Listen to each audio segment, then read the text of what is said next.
You've reached the CEO Hotline. This is Krystal Jugarap, business mentor, visibility strategist, community builder, and your new favorite person to have on speed dial. Because you and I both know you are done playing small. This line is for wildly ambitious women founders who are ready to stop winging it and start running their business like a true CEO.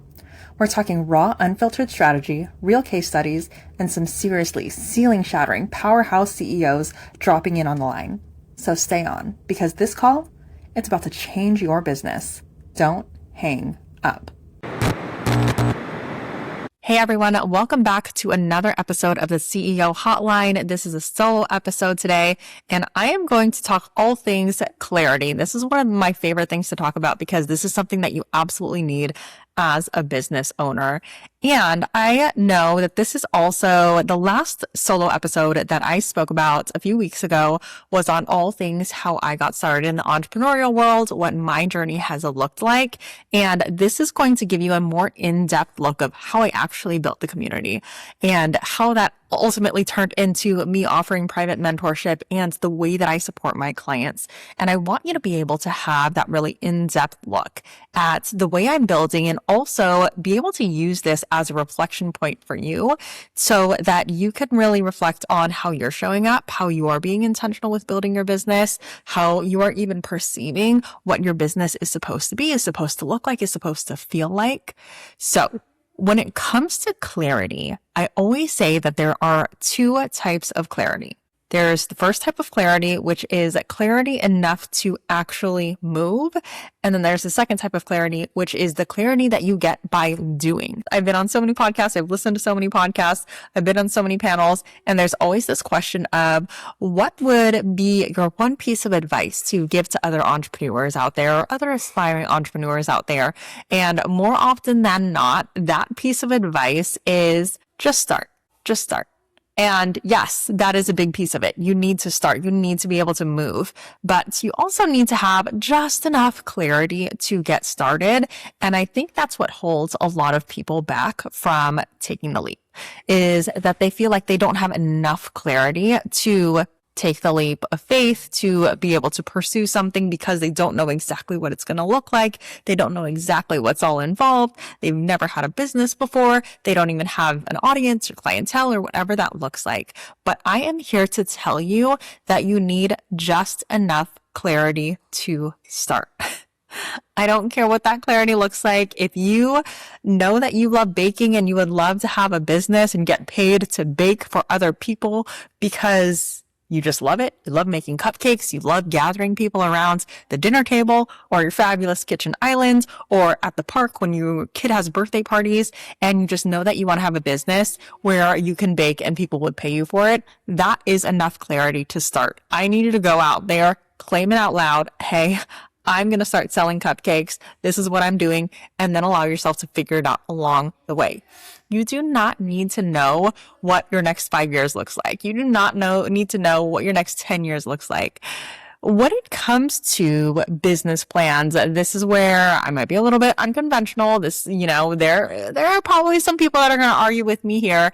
You don't need to have this full business plan fleshed out. And that, again, I think is where a lot of people are getting stuck because we feel like we need all of these different pieces just to get started. But you don't know what you don't know, and you will not know what you don't know unless you actually put yourself out there, unless you're willing to learn along the way and see, oh, wow, I do need this, or oh, wow, I need to sign up for that. And there's so many incredible resources for you and incredible communities and people that are going to be available to help you spot those gaps. But I need you to take the first step of starting. Let me tie it back to my own personal journey because, again, if you didn't catch that episode, by the way, I'm going to drop it in the show notes so you can take a look. But in that episode, I talked about my whole entrepreneurial journey, how I knew I was going to be an entrepreneur since high school, how I kind of just took these different side jobs that kind of scratched that entrepreneurial itch for me, and how that ultimately led to me launching my product line and then launching a community as an extension of that, and then that turning into private mentorship for other incredible women entrepreneurs. Did I know that my path was going to go in the direction that it has and that I would be where I am today doing the work that I'm doing? Absolutely not. And that's the whole point. That is what I want you to get in your head, that it's not about knowing where you're going to be in the 5-10 year line down the mark. It's about being willing to start. Okay, I know the episode is just starting to get juicy, but before we keep going, I want to tell you about A Woman's World. It's Herrolo's annual summit, one full day, high impact, bringing together founders, coaches, creatives, and women who are actively building something meaningful. Every year the event grows, and every year the energy in that room is something I cannot even fully put into words. You have to be there. We're talking curated speakers, hands-on workshops, and the kind of room where you leave with real clarity, real connections, and real momentum. This year's theme is Level Up. Level up your personal brands, your leadership, and your marketing and sales, and everything we have planned for this year is built around that. If you've been waiting for a sign to get in the room, this is it. Grab your seat through the link in the description, and if you want the best deal in the room, join as a Herrolo member first, because members get up to 40% off on top of the original early bird pricing, so you're stacking your savings from day one. Links for both are in the description. Okay, back to the episode. So I knew that I was going to be an entrepreneur. I thought I was going to go into the world of fashion design, be this incredible household fashion name. And again, spoiler alert, that's not what I'm doing today. But I was willing to still put myself in those spaces that got me closer and closer to what that looked like, right? I sold jewelry with Stella and Dot. Still love the company. I became a merchandiser at Macy's. I was the sole merchandiser for the juniors department. That was probably my favorite job ever because I had the whole department to myself. I was around fashion. I got to make the racks look pretty. It was very visually appealing, and it was just so satisfying to be able to like organize those racks. And I would just continue to do little things that continue to give me more and more clarity of, ooh, I love this. I love that. I love this. Fast forward, I had the 2 kids, and I was brainstorming in the middle of the night on building my product, Book of Bijou, which is a jewelry organizer designed to look like a coffee table book. And in that, again, I had never to manufacturing. I had never launched a business. I just knew that that was the moment that my life was building up towards, where I could take fashion, where I could take creativity, where I could take the authority and the leadership that I always knew that I was meant for and put it all together in one beautiful jewelry organizer and business, and then launch the thing. And I just allowed myself to step into this forever student role, which we are all forever students, and figure it out along the way. I hit the ground running after I had this brilliant idea and started Googling, how do I even find manufacturers? I allowed myself to be vulnerable enough to make the calls, ask the questions. How do I get connected with this manufacturer? Where do I even know where to start? You need to be able to ask those questions, but you can't ask those questions if you're not willing to even take the first step of saying, I am going to do this. So taking it back to that typical question that is often asked at the end of podcasts or on panels of what would be your one piece of advice for entrepreneurs, for aspiring entrepreneurs. And for me, it's never to just start. It is really to make that commitment to yourself that you are going to continue to show up. Despite how hard it is, despite the ups and downs that entrepreneurship will inevitably bring, despite the moments that shit will hit the fan, because it will, things will absolutely not go your way, but you are making a commitment to yourself that you are going to show up for your business and do what it takes to build the business, right? So that's always my advice. Make the commitment, because it holds a different weight when you are in those moments of adversity and you're feeling the imposter syndrome, or you're feeling the self-doubt, you're feeling the challenges, and you're kind of wanting to throw it all away, throw in the towel, burn it all down. But remembering that you did make that commitment to yourself, that gives you the opportunity to honor that commitment and recognize how resourceful you actually are to be able to navigate through those challenges, right? And this is where that learning experience that comes with navigating those challenges becomes so incredibly invaluable. This is where that second piece of clarity comes into play.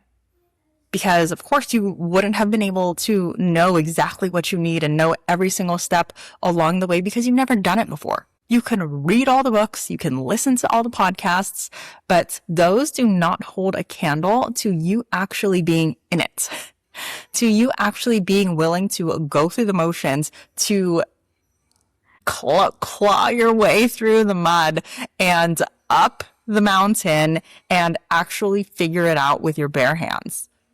And to know what it's like to feel those challenges, to have the conversations with the people that you thought you were going to sign into your program or that you thought were going to buy your product and for some reason didn't, or potentially ghosted you. You not only get clarity on how to navigate those circumstances, but you're also building up your own tolerance and capacity to hold those moments, to continue to position yourself as a leader in those moments where it's asking for more of you than you could have ever anticipated.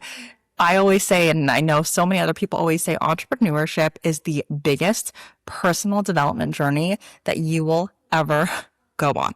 Ever, ever, ever.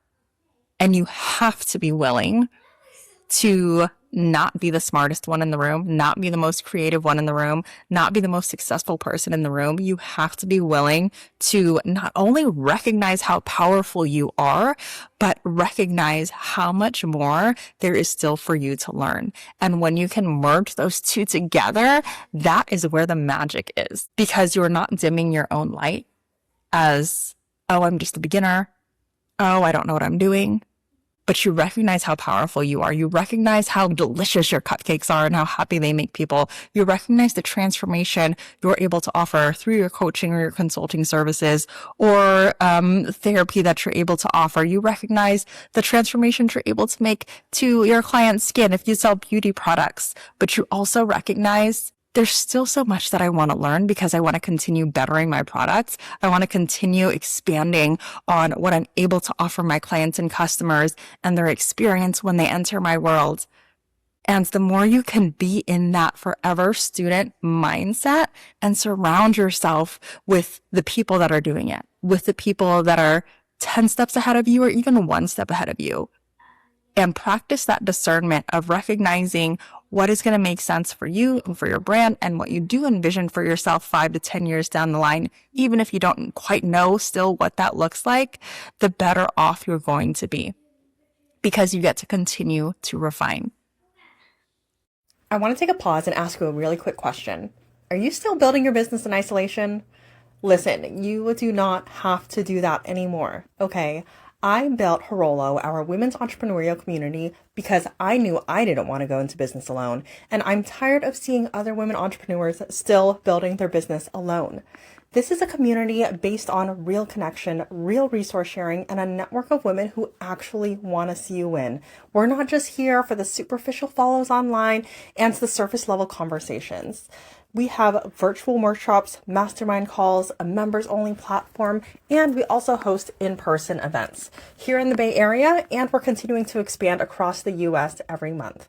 If you're ready to stop building solo and start surrounding yourself with people who get it, then join us at herrolo.com/apply. That's HERROLO.com/apply. That link is also going to be in the show notes. Okay, let's get back into it. When I launched Book of Bijou, I thought that was going to be it for me. I was like, this is what my career is going to be. I am going balls to the wall, 100% all in on Book of Bijou.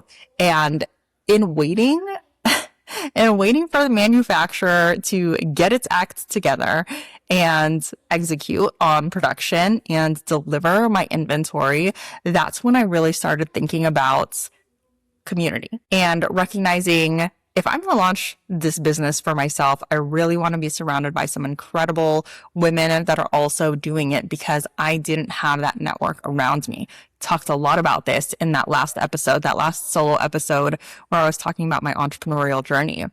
And I said, okay, you know what? While I'm waiting for the manufacturer to get its life together, I'm going to go ahead and see what I can do to get some of these women together. No intention for it to turn into a business whatsoever. But after hosting that very first market and after having some of these incredible women on what turned into the official Empowered by Women podcast, those things gave me so much clarity on, there's actually something here.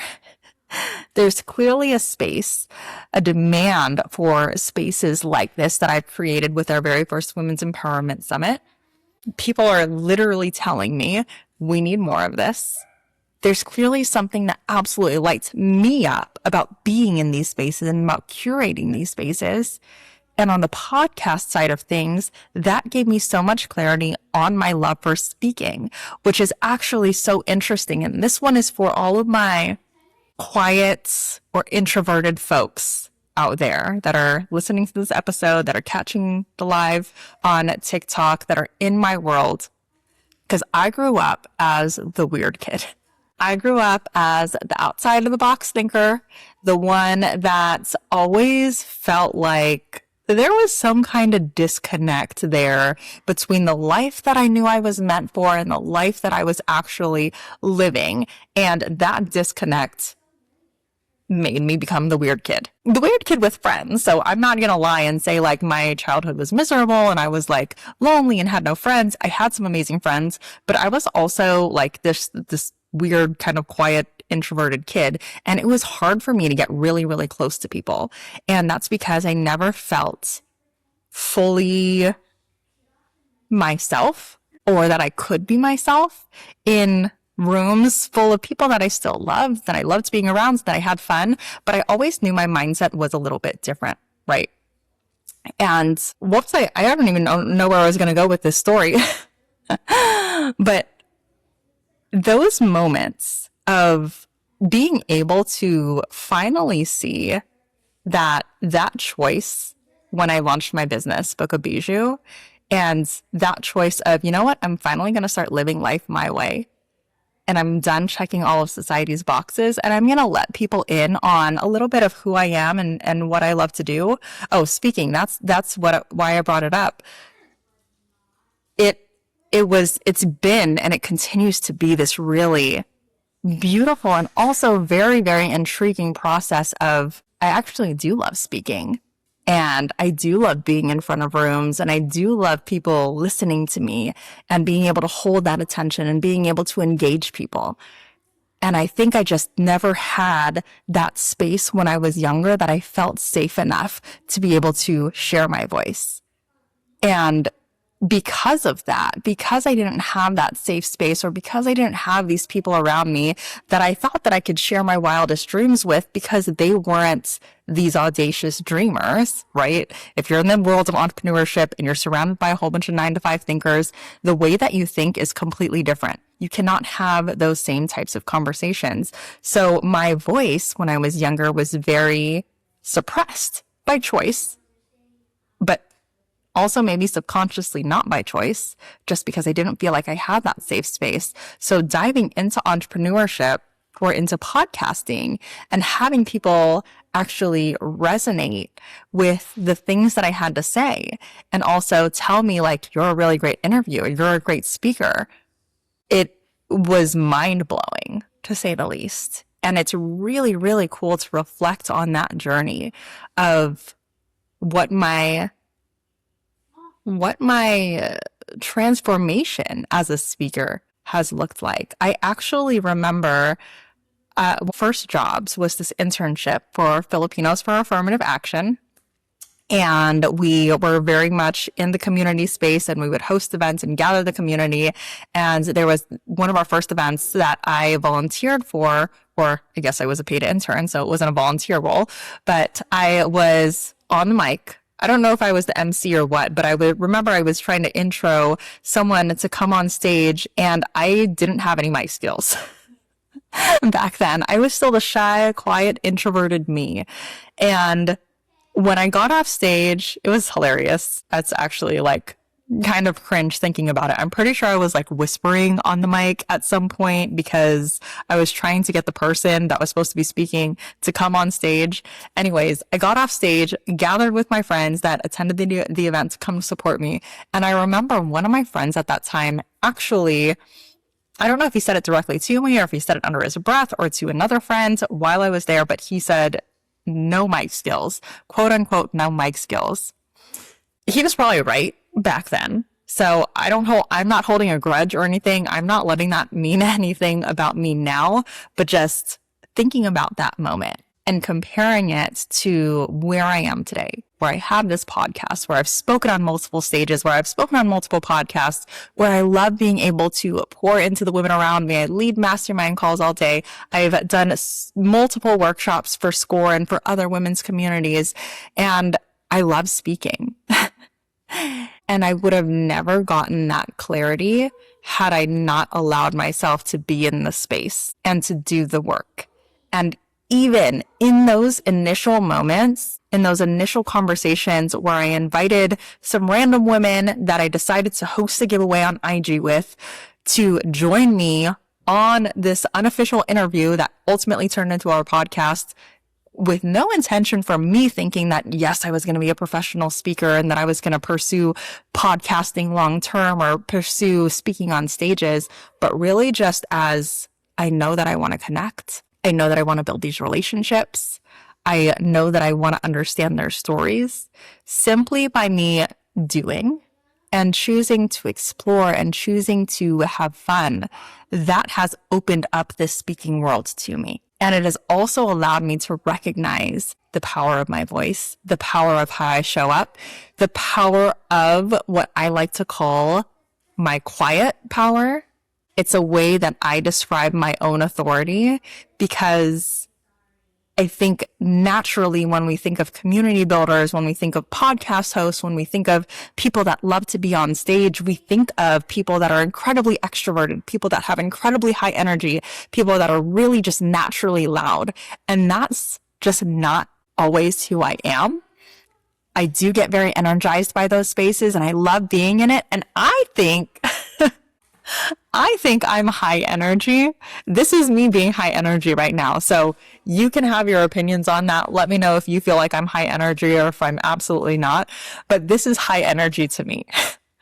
And I love bringing this kind of energy to the spaces that I get to be a part of and to the rooms that I get to pour into from stage. But comparing it to people that are maybe more traditionally or more in the conventional sense, high energy and a little bit louder and maybe more of the stage presence that you would assume, I am a little bit on the quiet side.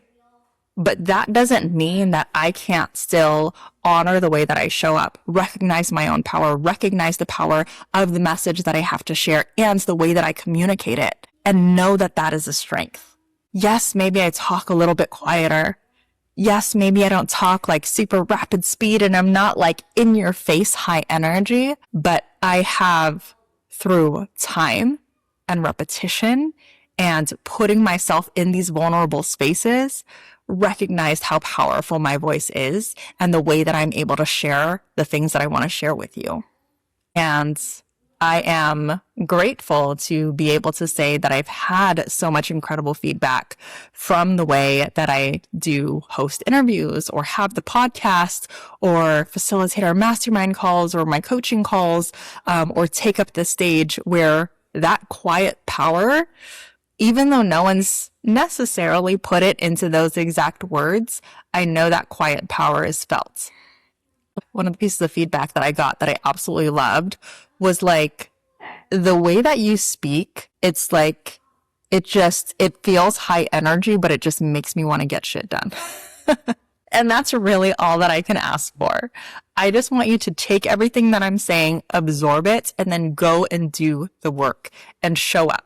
And I see far, far, far, far, far too many women that are sitting on their brilliance, that are sitting on their potential, that are sitting on these incredible ideas because they don't know what step 3 or 4 is supposed to look like, when in reality, they just have to be willing to take step 1. Because when you do take step 1, what you come to find is that even if you did so incredibly meticulously plan for step 3 and 4 and 5 and 10 and 20, as soon as you take that very next step, you'll realize that those following steps start to change anyway, no matter how much you planned, no matter how much you've thought it out. And that's the beauty of entrepreneurship. That's the beauty of being able to control the narrative. That's the beauty of being able to build a business that you truly love and that feels aligned to you. And we need to be willing to just rid ourselves of all of these expectations, of these rigid boundaries of this is how I start a business from A to Z. Like, yes, there are some things that you need to get in place, of course. There's formalities and legalities that you need to consider. And of course, there's strategies that I am going to heavily suggest that you implement. But at the end of the day, what matters is that you start, that you commit to yourself to continue, especially in the hardest moments, that you remind yourself how incredibly resourceful and brilliant you are and that you can navigate whatever obstacles come your way, and that you allow yourself to be flexible enough to go with the flow, to pivot when it feels like it's time to pivot, to recognize that in this whole process, one of the most important things is that you are still honoring yourself. Because if you're listening to the podcast and if you're in my world, I'm going to say 99% of you are not in the business just to become ridiculously wealthy. It's because you want more for yourself, for your life, for the people around you. And because you know that you want to make the world a better place. You knew from the very beginning that you are meant to create impact, whether that impact is on a global scale, whether that impact is hyper local for your very community and you just want to put some yummy treats in their belly, that is still impact. And I don't want you to diminish that. And you have to recognize that all of those micro decisions that you are making now to show up, to do the thing, to do it messy, to be willing to learn and sometimes make a fool of yourself, because that's going to happen too. That is all a part of the process. And all of those micro movements that you make ends up compounding for long-term success. But you have to be willing to show up. You have to be willing to move. And one of the things that's, this is a new workshop that I'm working on that I'm so incredibly excited about. And also one of the things that I'm going to be sharing at Summit during my Lunch and Learn session is that you showing up and you being visible as a student and as a leader simultaneously, you being visible is a responsibility of your leadership. If you are in a season where you are constantly seeking the rooms where you can be positioned as the authority and as the leader and as the most successful one in the room, and that's the only thing that you're aiming for, those are the only rooms that you're putting yourself in, you are doing yourself a disservice. You and everyone that you're meant to serve, you are doing yourself a disservice. Yes, there's time and space for you to be that person in those rooms. But if you're not constantly pursuing that next level, then you're choosing to stay stagnant in terms of the knowledge that you're able to share, the experience that you're able to share, how you can continue to expand and elevate the products that you offer. We have to continue to choose to surround ourselves by people that are further along than us, that do know a little bit more than us, that have tried something that we haven't tried, but we would love to try. We have to be willing to put ourselves in rooms that feel uncomfortable because there's a lack of familiarity there. That's where the discomfort comes from, right? Because we don't know. Maybe we don't know as much. Maybe we're new to this world. Maybe we haven't been in business for that long or haven't made as much money as the people around us. But that's the beauty of it. And that's where you get to start learning, how did they achieve their success? What were the steps that they took when they were in my position? I can't tell you how many rooms I have been in, whether that's virtual or in person, where I have felt like the complete underdog, where I have felt like I don't belong here. I haven't achieved nearly close to the success that they've achieved. It's like, what am I even doing in this seat? What can I possibly contribute to this conversation? But all of those feelings, that's exactly what Herrolo is meant to represent, is that it doesn't matter where you are in your journey, how long you've been in business, how much money you've made, how many clients you've had, etc. It's that recognition that we all have things to learn from each other because we all bring different experiences and insights to the table. And the more that we can surround ourselves with that diversity of thought and perspective and lived experience, the more expansive our perspective will be, right? The more we're able to refine our own discernment of what makes sense for us, what makes sense for our coaching style, what makes sense for the way that we want to build our business and for the lives that we want to lead. And that exposure to other people doing very similar things also continues to bring back that clarity of, oh, this should be my next step. Oh, this should be the strategies that I implement because it's working for her and it feels great for me. Or the opposite of, I actually love that success for her, hate that for me. I don't want to have a podcast. I don't want to worry about production. I definitely don't want to hire a production team.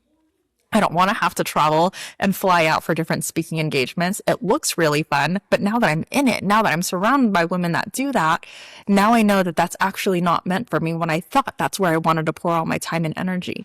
But again, that clarity would not have come had you not chosen to be in the room, had you not chosen to be in these conversations and surrounded by other people that are doing it. Had you not chosen to take the first step and say, I think I want to be a speaker. And so I'm going to surround myself in this room with other people that are speakers. And then now after going through the motions, now I realize, wow, I actually hate this life. And that's okay. That's a part of the process. And what that time and effort and energy that you poured into that space ultimately allows you is to put you back on track for what actually makes sense for you. So I want this to be your reminder to take the next step, to stop talking yourself out of these opportunities that can completely change your trajectory, where you're talking yourself out of that simply because you don't know what to expect, or you don't even know if you're going to launch a business, or you don't even know if this is exactly what you want to pursue. It doesn't matter. That's not the point.